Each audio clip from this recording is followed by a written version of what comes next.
Yeah, so I had to make a big decision.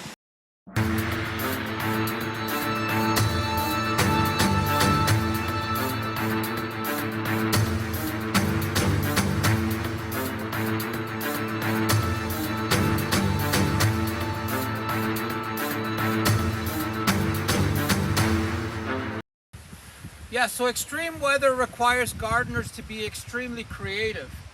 I remember gardening in Toronto and many other places where the heat was unbearable. We don't have that issue here, but all of a sudden we have these winds that have just, look at this tree, broken off branches, they're just pounded by this weather. Although it's not the same thing, the fruit is having a really hard time hanging on. So it's a big issue, this changing weather patterns that we have to deal with as gardeners. So in my real opinion, the only way I can deal with it, and possibly that's the answer for many other gardeners, is to make sure that every square inch of your garden is covered with life. If everything is covered with life, you have a fighting chance. Without that coverage, it's very tough. If you're dealing with extreme heat hitting your ground and there's nothing protecting it, it's going to dry out. If you have wind that is just taking your soil away, if you have rainstorms that are just flooding your garden beds and just melting it and taking this good soil away, that makes a huge difference. We have to fight back with natural ideas, how to do it in nature. Forests don't get washed away. Forests have a really good sense of creating microclimates.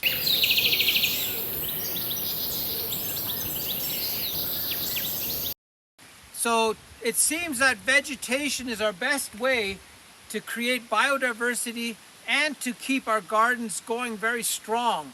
If you can have a biodiverse garden that covers every square inch of your garden with vegetation,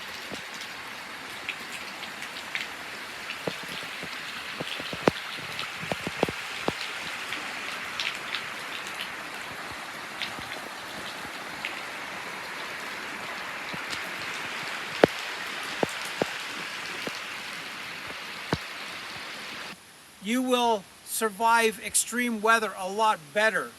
And rows and columns are too vulnerable, they're too open, and we're not used to that. We need to really grow more aggressively. Aggressive vegetation has the advantage to survive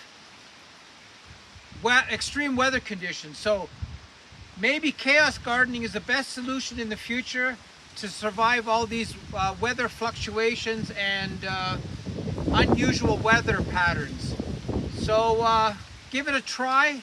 I'm going to definitely try it out. I'm going to start to really make a big change in this garden, how I'm going to do everything. And food abundance is not an issue for me. I can't even keep up with the food we have now. So food abundance takes a back seat to protecting the land against extreme weather, and that's going to make a huge difference. So the idea of really trying to understand this idea of diversity in terms of planting is going to make all the difference on this piece of land. We have had 3 months of solid wind, and then as soon as this wind is over, we're going to have this rainy season.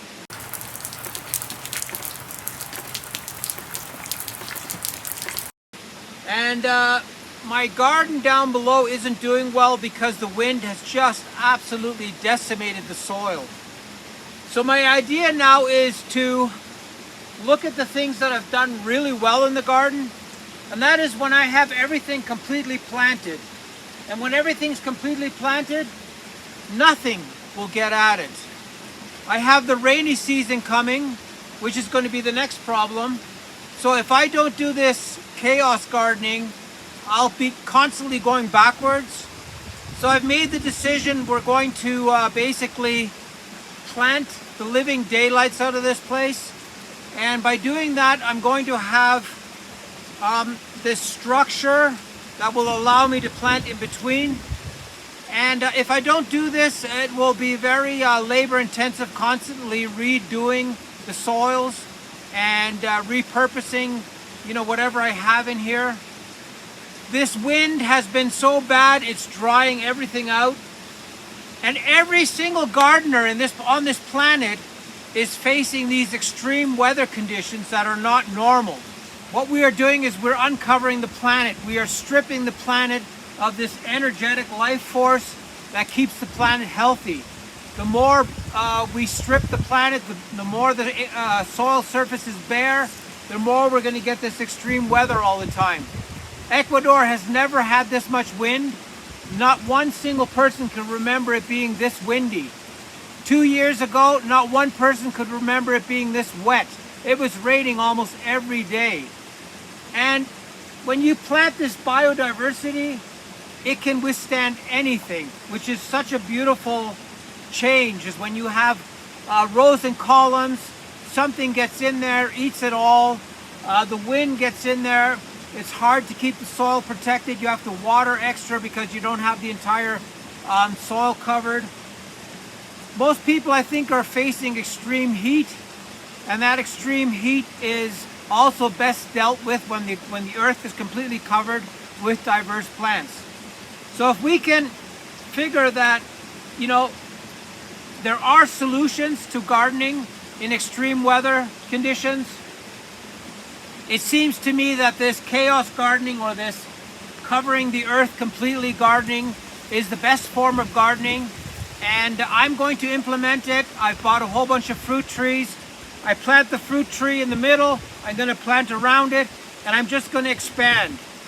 It's like you have this cashew here, you have these plants around it. You basically have everything covering the entire earth. And